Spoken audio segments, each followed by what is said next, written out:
So balance and the functional reach. So balance, what are we looking at? Standing on one leg. We need it all day, every day, to prevent us falling, etc., etc. So let's think about what actually balance means. So when we're balanced in our body, we have got this lovely plumb line coming down through the centre. So when we want to stand, when we're standing on both feet, the plumb line falls right down through the middle, falls in between both feet. When we stand on one leg, that plumb line has to be in the centre of that one foot that we're standing on. So that's one of the principles we're going to be thinking about today. So let's just start with our feet sort of not hip width apart, not Pilates hip width apart, but just inside your shoulders slightly and reaching up, trying to touch the ceiling so that you are lengthening the spine. And then holding both arms up, pitch the weight slightly forward so that you're on the balls of your feet rather than your heels, and then allow the arms to drop down and the head to lower. So you've got this lovely lengthened spine. And then keeping your feet where they are, I'd like you to put one hand on your chest and one hand on your lower tummy. And as you look down, you've got this nice straight line. So this is representing your plumb line. So you're going past the hand that's at the top, the hand that's at your sort of pubic bone in the centre of your lower tummy, and then that plumb line would fall in between, exactly in between both feet. And it's in between both feet, side to side and front to back. So it's like there's a cross on the floor there. And then I just want you to transfer your weight fully over to one side, and then come back through the middle and transfer completely to the other side. So as you go over to one side, pause at one side and look down. Those 3 points should still be lined up. So top hand, lower hand, and then the plumb line falls onto the middle of the top of the foot that you're standing on. And basically that frees up this foot. And if you're doing this in front of a mirror, that's perfect. But if not, even maybe you can see yourself on your reflection, or I can see myself on the screen. What tends to happen as we transfer over to one side is people leave the pubic bone, the bottom, the middle hand, if you like, the middle section, too far over. So they haven't fully committed over to that side. And that ends up that it means you either got to tip your upper body, so you end up with this sort of jaunty angle, if you like, rather than a straight line. Or it means that if you've got your body straight, because you haven't committed, you can't actually lift that leg up. So all the way over, and then I've just tipped over a little bit more, slightly too much then. Great, so let's add on to that movement and thinking about those things. So we're going to transfer over to one side, and then you're going to lift the other knee, lifting the leg up. So hopefully the plumb line is in place, so you've got your chest, your pubic bone over that standing foot. This knee, try not to have it out to the side, try not to take it across too much. Place the foot down, try and keep your feet nice and level if you can, and then swap to the other side. So one side's always much better, much easier for balancing than the other. So placing the foot down and lifting. So another principle of mine, something I talk about quite a lot, I've balanced a little bit there, that's fine. So overbalancing is fine, as long as you don't actually put the foot down. So compensate, do whatever you need to do. A little bit of wobbling about is actually really good. So a principle of mine is the tissue box, which comes into play here. So shoulders and hips are the 4 corners of your tissue box, and it's a very pristine tissue box. Sometimes what happens when we lift onto one leg, we either shorten in the waist, or we rotate, either at the hips and or the shoulders. So your tissue box has become slightly twisted. It needs to stay completely to the front. And also this knee needs to be opposite your hip. It will be easier if you let it come across to your midline, to your plumb line, but keep it out to the side. So we're just transferring, lifting the leg, transferring, lifting the leg. Good, let's add on to this. So sort of Pilates exercise-ish. As you put the foot down, you're going to take the arms up. So, yeah, I'm going to add the breathing on in a moment. So reaching up but not letting the shoulders lift up. And then you lower the arms as you lift the other leg. So transferring from side to side. As you put the foot down, you take the arms up. As you lift the knee, you lower the arms. Ideally, you should be in those two positions, and then the rest of the time you're moving slowly through it. So what I mean by that is, don't put your foot down, then take your arms up, then transfer, then lift the knee, and then maybe bring your arms down.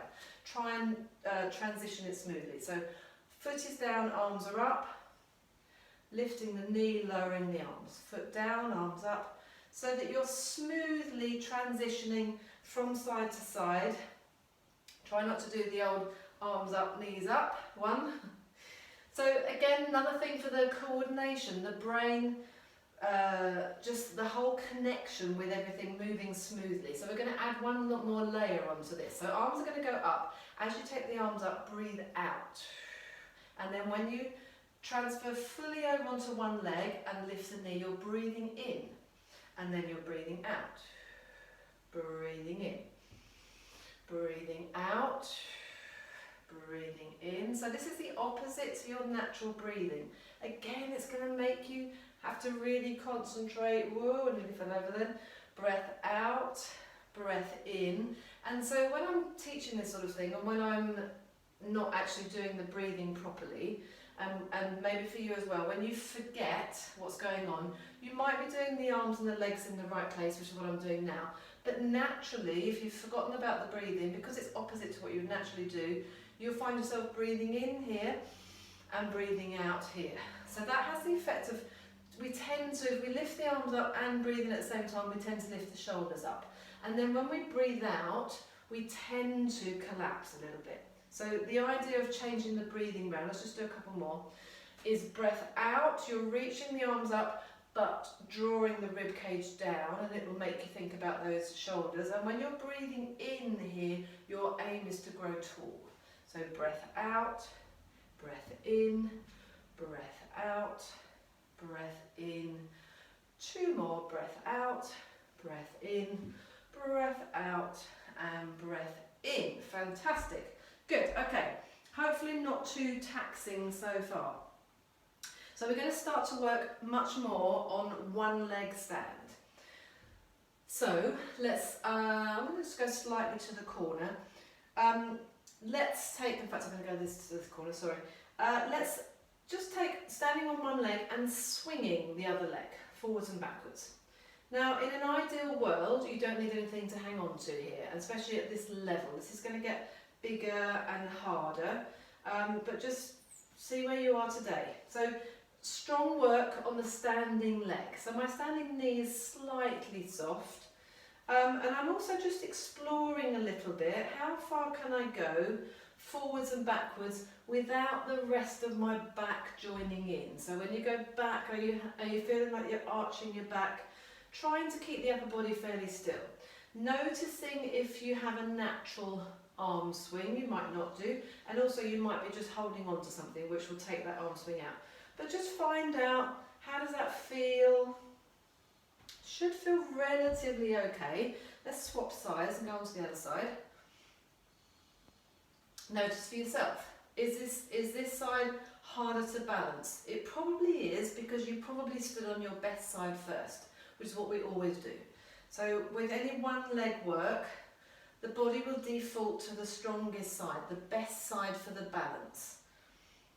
It's not necessarily your handed side. This is actually my worst side for balance and one leg standing, but I'm right-handed and right-footed. But that's because we always push off with the other leg, so that becomes the stronger one for one leg standing anyway, for this sort of thing. So just notice, does it feel any different?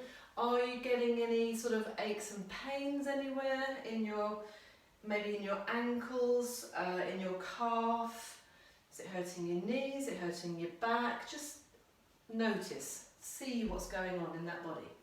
Great, let's get that leg swing a little bit bigger, or do we, Yeah, let's take it a little bit bigger. So go back to your first side. And now, if you can, start to swing the arms. Don't overthink it too much. So you'll notice I'm falling off my balance a little bit. So I've got pretty good balance, but the way to get better at balance is to balance. That's it. That's it. There is no magic formula. You have to do it to get better at it. So now I'm challenging myself much more. I'm lifting that leg, swinging the leg out higher behind me, and my arms are naturally going in opposition. So opposition is the opposite hand to the front, to the knee that's at the front, and the other leg will go out the back. And then when you swing that leg behind, it becomes the opposite hand to the knee that's at the front, because the other one's gone out the back, if that makes sense. But actually what you'll find, and maybe give this a little go, if you try and go, whoa, yeah, same arm and same leg, woo, okay, so quite uncomfortable. Let's swap sides. So swinging the leg a little bit higher, if you can. As I said the other day, this might not be available to you. You'll hear me saying that a lot through these workshops. So it's about exploring.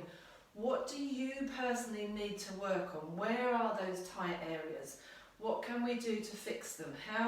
How can you just do a little bit every day, or just be conscious of it to try and get it a little bit better, so that your body becomes more balanced and you can move better every day. That's our goal. So I'm doing my nice opposite arm and leg. It's all, and it helps me to stay reasonably balanced. I'm going to try the same arm as leg. Whoa, okay, and that's really, really difficult. And the reason it's really difficult is because it's inefficient. It's inefficient in our bodies. So, but quite good fun to try and do. A good thing to just, you know, try and do it. Have a go with your brain. Okay, so let's carry on mobilising. Hips, legs, still one leg stand work. This is yeah, all quite hard work on the legs today. Let's take some circles of one. In fact, I'm going to start on my weaker leg. So if you've identified a weaker leg, start this next section. Always start by being on your weaker leg. So I'm just going to take the other knee round in a big circle. If you can, keep the leg off of the floor all the time. If you need to, take more of a teardrop movement. So you're tapping the foot to the floor each time. So your tissue box, I'd like your tissue box to stay nice and square to the front. So this is mobilising the hips. Quite hard work, and I've just realised that I'm doing the inward circle first, which isn't my natural thing, probably won't be your natural thing, but if you're going the other way, it doesn't matter, just make sure you change next time round. But this is actually quite hard, yeah. So we're taking the knee and the thigh outwards from your plumb line, from your central line, across that a little bit, and then down to the floor. So quite uncomfortable in the hip, but nicely warming up the hips. Let's swap to the other side. And again, I'm doing the inward circle, which is a little bit weird. Not quite sure why I decided to do that, but anyway. So I'm keeping my foot off the floor. My standing leg, the knee, is slightly soft. If the knee's completely locked out, which I doubt it will be, because we actually don't really straighten our legs as much as we should do, generally. But you're a little bit more balanced with the knee being slightly soft. But other than that, the leg fairly straight. Okay. I thought this might get a little bit warm, and this is almost meant to be a little break. Okay, so let's just have a little break there. Think about what's going on. So for me, hip flexors have got very warmed up, very mobilised. That's a great thing, especially when you want to stretch. You want blood flow to go to those joints and tendons and all the complicated areas, like your hips, your knees, your shoulders. It's just not the same if everything is cold. You want to lubricate the joints. Let's do the same thing, but but with the leg going outwards now, which hopefully might feel a little bit more comfortable. And if this is really uncomfortable in your hip, just keep the knee a little bit lower. Or what you could do is just keep the foot on the floor. Just draw the biggest circle that you can on the floor. Ideally, you're aiming, and we're going outwards for this circle now, or I am, you're aiming to take the knee up and out as far as you can. That's the sort of advanced version of this. Brilliant, let's swap sides. So going outwards, ooh, wobbling a little bit. It appears actually, I was talking about this with my trainer the other day. We were talking about doing extra on your tighter side or your weaker side, and actually if you do too much extra, you end up changing it around. And I think my balance has got worse on my left leg lately, exactly because of that. Perfect. Okay, so knee circles, outwards and inwards, swinging the leg forwards and backwards. Okay, coming back to getting more closer to our functional reach now. So standing on one leg, I'll go this way, so slightly diagonal. I want you to draw a circle with your foot. In fact, if I go completely sideways on, the top of your circle, if you can, this might not happen, the top of your circle is level with I'm touching my heel of this leg to my other knee. And then I'm going to draw an equal circle forwards. So sort of heel goes to the toe of the standing foot. I'm going to draw that equal circle backwards and lift it up. So again, hopefully this is relatively easy, but although it's not actually that easy, you might just want to have a bit of support with something. Try not to be leaning onto it. What generally happens is that everyone is quite comfortable in the forwards part of this sort of movement, but we don't take much notice of the back part. So that's the part I want you to think about, swinging that leg back, then lifting up and then coming forwards. And actually, I can see in the monitor, my tendency is still to go further, much further forwards with that leg at the front. Try and keep it nice and equal.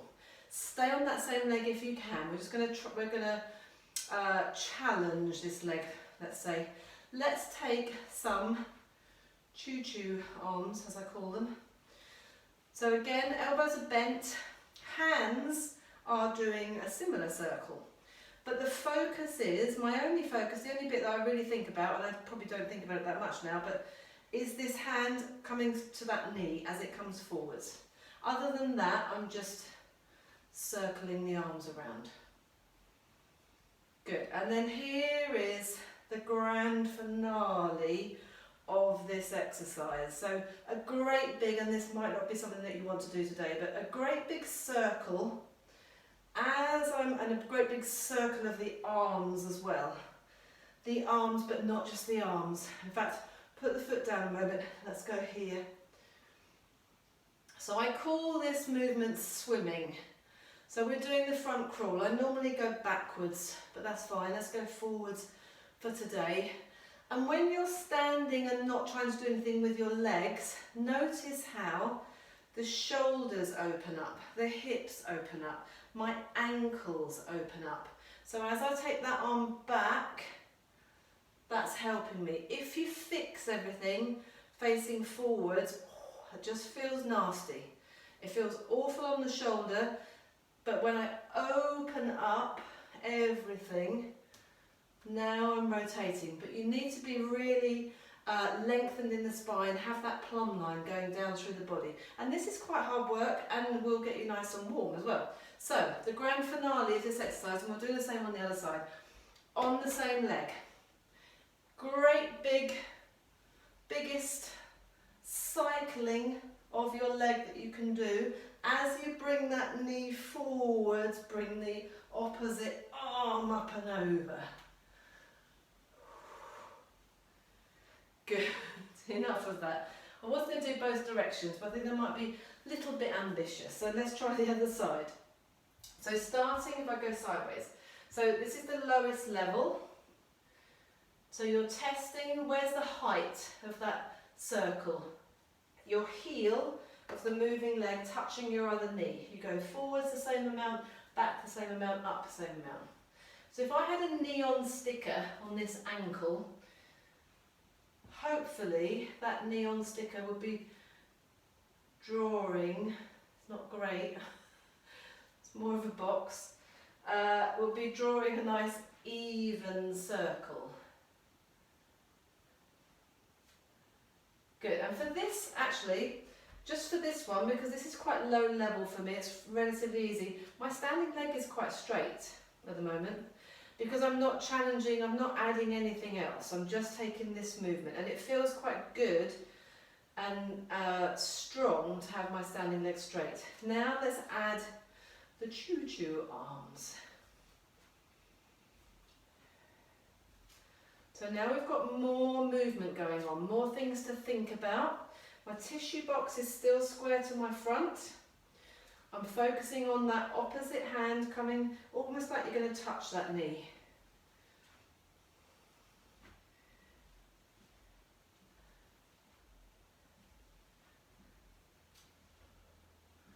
Brilliant. Good. Let's put the foot, let's put the foot down. In fact, on this side, let's go backwards with swimming arms. It's exactly the same thing, so we're now doing backstroke in the pool. We're taking my feet a little bit wider. As the arm goes back, that same shoulder goes back, that same side hip goes back, that same side ankle rotates outwards, the other arm comes forwards. Shoulder, hip, ankle, as the other arm comes forward. So there are two positions, you've got one arm up, one arm down, one arm forwards, one arm back. And this little extra bonus I didn't even tell you about today is great for your rotation of the spine, the whole spine. So as long as your spine is really upright, we're rotating around it. We're not leaning, we're not pushing the hips away, doing any other strange things. We're really upright and we're rotating around that spine. Such a key movement along with the old hip hinge. So we've done a little bit of a break there. So let's go into the big grand finale of this leg cycling. So also, sorry, we're going forwards. We're swimming, front crawl swimming, great big leg movements.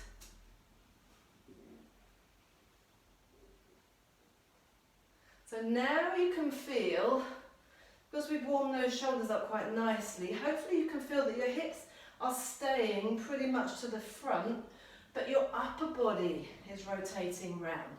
So sometimes your legs might be facing forwards, you might need to rotate around the upper body.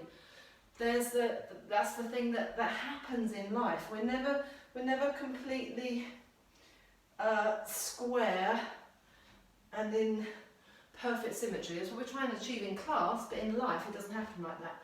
Good, okay, great. We are going to take another little mini break actually.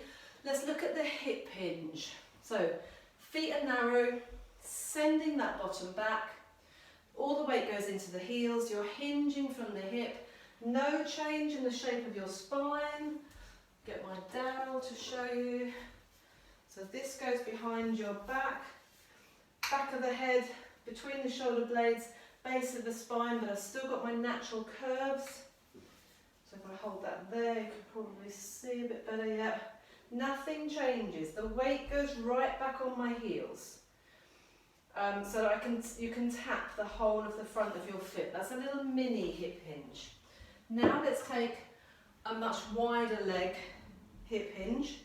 So feet are wide, you're going to do exactly the same thing. Send the bottom back, take the weight, or maybe not take the weight into the heels so much this time, maybe keep the weight a little bit more forwards, but stop when you feel stretch in your hamstrings.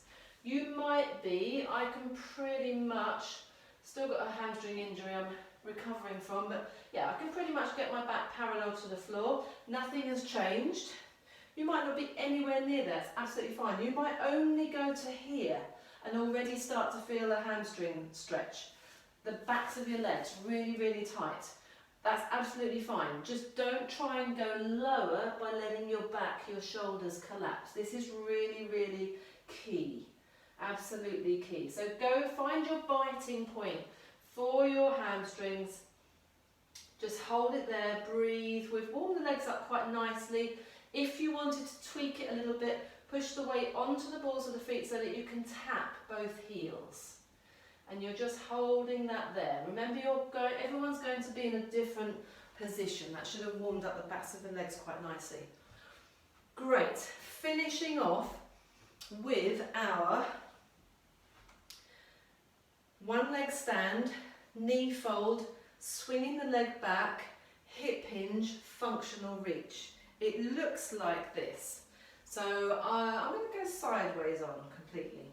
So standing on one leg, and I'm going to add a few layers to this as well.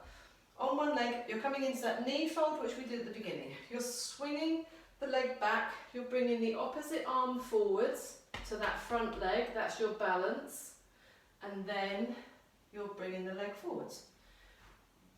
Hinging at the hip. So that part is you're not allowing your back to collapse, you're hinging here. Lifting, and when you lift the knee, you've got the opposite hand to the foot. So from the front, so this is me square on. Look at my tissue box. Absolutely square on. This knee is over the toes. It's quite hard to balance. Straight standing leg when you're here, opposite hand to knee. Swing the leg back. Shoulders and hips level.